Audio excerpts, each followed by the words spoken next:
radyoman ng DXDC RMN Davao, warmest congratulations! Reaching 63 years is such an achievement. Kami sa DXKR RMN Koronadal are so very proud of you for the success, for being a consistent dominant AM radio station for so long. You are an inspiration for all of us. So Station Manager Sir Leo Dogdao and sa lahat ng mga karadyoman, congratulations on your well-deserved success.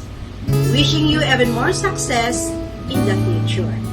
Kini si Radyoman Vilza sa Alcantara of DXKR RMN Koronadal. RMN, ang kasama mo.